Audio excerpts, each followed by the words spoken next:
पूरे देश में डंका बज रहा है कि भारतीय जनता पार्टी ने किस तरह से देश को बेचा है, पूरे देश में डंका बजा हुआ कि किस तरह से विपक्ष को डराया गया है, किस तरह से ईडी सीबीआई का उन्होंने वो किया प्रयोग किया है, देश की जनता को बिल्कुल एक तरह तहस नहस कर दिया। जनता महंगाई के मारे त्राही त्राही कर रही है। आप देख लीजिए किस तरह से देश के सारे संसाधनों को नीलाम करके निजीकरण कर दिया और सबको एक तरह से मैं कहता हूँ कि ब्राह्मणवादियों के नाम कर दिया सारी प्रॉपर्टी को। तो ब्राह्मणवादी आज ये अहंकार हो चुका है उनको कि हम अपनी मनुस्मृति लागू कर देंगे, संविधान को खत्म कर देंगे, चाणक्य की नीति चला रहे हैं देश के अंदर। अरे जब कहाँ थे, जब मुगलों का राज चल रहा था, जब तो मुगलों को अपनी लड़कियों को ब्याह रहे थे तब उनके साथ आप मिलकर राज कर रहे थे। जब अंग्रेज आए, अंग्रेजों ने हमारी भलाई के लिए काम किए। ये नया भारत है, ये नया भारत मैं जानता हूँ कि नया भारत का मतलब ये कि एक तरह से मनुवाद देश में छाया हुआ है। ये देश को संसाधनों को लूट रहे हैं, देश को बेच रहे हैं। ये नया भारत सिर्फ इसलिए नया भारत है कि यहाँ पे हमको बिल्कुल उस हाशिए पे डाल दिया जाएगा जहाँ हम कभी आज़ादी से पहले हुआ करते थे। ये इनका ये नया भारत कि 400 सीट आने तो संविधान बदला जाएगा। इनके बाप, ये इनके जो फूफा हैं बाबा साहेब, उनके जो अभी वंशज है वो जिंदे हैं। हम कुर्बानी देना भी जानते हैं। जब हमने संविधान बनाया तो बाबा साहब ने तभी कहा था कि संविधान गलत हाथों में चला के ख़त्म करने की कोशिश करेंगे, लेकिन उसमें इस तरह की सारी नीतियां हैं, इस तरह के उसमें वो डाल दिए हैं उन्होंने पहले कि वो संविधान को चेंज कभी नहीं कर सकते। देश दिवालिया हो जाएगा, देश के अंदर फिर वो पहले जैसी स्थिति हो जाएगी। सब जिसकी लाठी उसकी जैसा भैंस के जैसा शासन हो जाएगा। मोदी है तो मुमकिन है, मोदी की गारंटी चल रही है देश में, मोदी की गारंटी चल रही है। मोदी ईडी सीबीआई को लेकर नहीं देश के अंदर भागे फिर रहे हैं। मोदी की गारंटी है कि इलेक्ट्रॉनिक बॉन्ड काम करें ना, गलत काम करें ना विपक्ष के लोगों ने, तभी तो अंदर जा रहे हैं वो।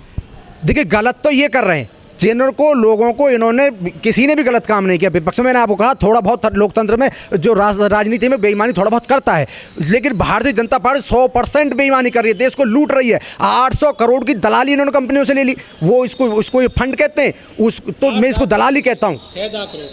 8,000 करोड़ का मैंने पढ़ा था। 8,000 करोड़ रुपए इन्होंने दलाली ली है, उन कंपनियों से दलाली है जिनको इन्होंने खुली छूट दी थी देश को लूटने के लिए।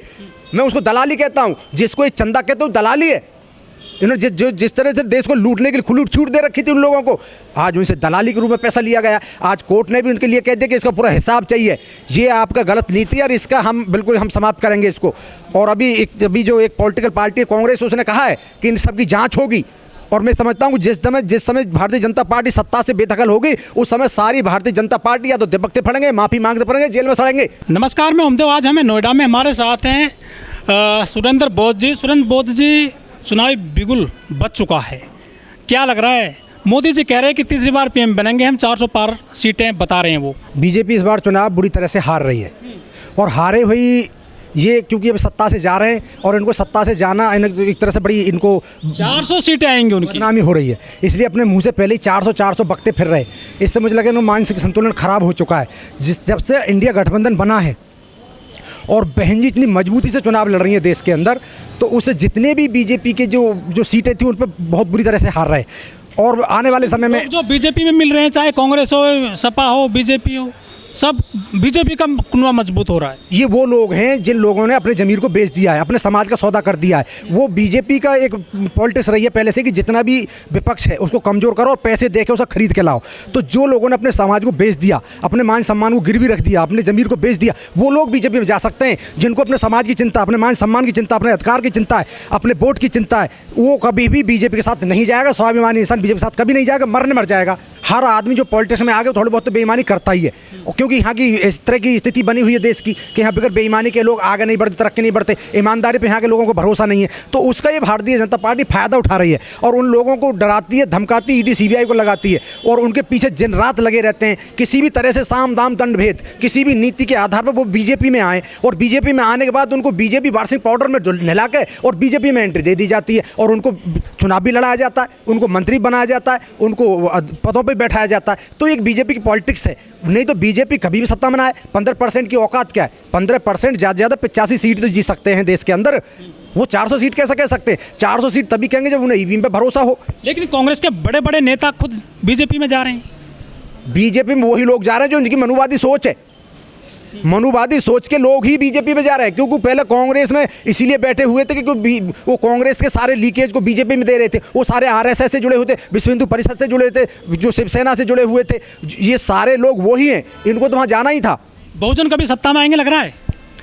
बहुजन जो शब्द के आधार पे मैं कह सकता हूं, देखिए जब तक इनको अपनी ताकत का एहसास नहीं होगा, अब ताकत का एहसास हो चला है और ये सत्ता में जिस दिन आएंगे उस दिन मनुवादी दुबकते फिरेंगे, इनको कहीं ठिकाना नहीं मिलेगा। सत्ता तो हमारे लिए ही है, ये सांसद हमारे लिए ही है, इस देश के हम अधिकारी हैं, हम यहाँ के मूल निवासी हैं, तो राज तो हमारे अलावा और कौन यहाँ राज करेगा? राज हम ही करेंगे, ये देश हमारा है। इन्होंने तो हुंडत मचाया, देश को बहकाया, देश को पाखंड फैलाया, देश में अंधविश्वास फैलाया, उसके आधार पर देश की सत्ता में बैठे हुए हैं। जिस दिन हमारा समाज जागेगा, अंधविश्वास पाखंड वहाँ से बाहर निकलेगा, मैं उम्मीद करता हूँ कि हम देश की सत्ता में बैठेंगे और मनुवादियों को वहीं पहुँचाएंगे जहाँ इनकी जगह थी, मांगने खाने वाली जगह पर हम पहुँचाएंगे। कहाँ बहन जी अकेली पड़ गई हैं, चंद्रशेखर अलग पड़ गए हैं, बहुजन पार्टियाँ तो इधर उधर सब गायब होती जा रही हैं। देखिए ना बहन जी अकेली है ना चंद्रशेखर अकेले। चंद्रशेखर को सद्बुद्धि आई है। आज चंद्रशेखर मात्र एक सीट पर चुनाव लड़े नगीना से। उनको पता चल चुका है कि मनुवादी हों या जितने भी और अन्य दल हों, वो हमें कभी भी शरण नहीं देंगे, संरक्षण नहीं देंगे। चंद्रशेखर को सद्बुद्धि आई और उन्होंने एक सीट पर चुनाव लड़ा है और बाकी सारी सीटें उन्होंने बहन जी के लिए छोड़ दी हैं और हम बिल्कुल मजबूती से चुनाव लड़ रहे हैं। और बहन जी ने इस तरह के कैंडिडेट को उतारा जहाँ पर भारतीय जनता पार्टी भाषी पर चली गई। तीसरे चौथे नंबर की लड़ाई भारतीय जनता पार्टी आज देश के अंदर लड़ रही है। आने वाले समय में बहन जी पीएम बनेंगी। मैं समझता हूँ 50 और 60 से 100 के सीट में बीच आ जाती हैं तो हमें बहन जी को पीएम बनने से कोई नहीं रोक सकता। लेकिन विपक्षी तो उनके पीछे पड़े हुए हैं। देखिए पॉलिटिक्स का नियम ही ये होता है, जो पॉलिटिक्स में या तो गठबंधन में होती बहन जी तब तो नहीं, तो आज जो पॉलिटिक्स का नियम ही ये है कि एक दूसरे के पीछे पड़ा जाता है, एक दूसरे की बुराइयां करी जाती हैं, सब अपने आप को सत्ता में स्थापित करने के लिए चुनाव लड़ते हैं, तो इसमें कोई बुराई नहीं है। लेकिन समय आने पर सब एक होंगे और सत्ता पर काबिज होंगे। मनुवादियों को उनको वहीं उसी जगह पहुँचाएंगे जहाँ से निकल के चले थे। इनको मांगने खाने का इनका काम था, मंदिरों में इनका काम था, तो इनको वहीं पहुँचाया जाएगा। धीरे धीरे अभी टाइम लगेगा थोड़ा सा, लेकिन हो जाएगा सब। एक कविता मैंने लिखी है, मैं घर में कैसे बैठूं, मैं घर में कैसे बैठूं, मेरा वोट लुट रहा है, तानाशाही चल रही है, तानाशाही चल रही है, लोकतंत्र रो रहा है, मैं घर में कैसे बैठूं, मेरा वोट लुट रहा है। यहाँ रेल बिक रही है, एयरपोर्ट बिक रहा है, मैं सत्य क्यों न बोलूं, मैं सत्य क्यों न बोलूं, मेरा देश बिक रहा है, मैं घर में कैसे बैठूं, मेरा वोट लुट रहा है, तानाशाही चल रही है, तानाशाही चल रही है, लोकतंत्र रो रहा है, मैं घर में कैसे बैठूं, मेरा वोट लुट रहा है। सीबीआई पूछ रही है, सीबीआई पूछ रही है, ईडी छापे मार रही है, ईडी छापे मार रही है, ये सरकार डरा रही है, सारा विपक्ष डर रहा है, मैं घर में कैसे बैठूं, मेरा वोट लुट रहा है, तानाशाही चल रही है, लोकतंत्र रो रहा है, मैं घर में कैसे बैठूं, मेरा वोट लुट रहा है। ये ईवीएम तुम हटाओ,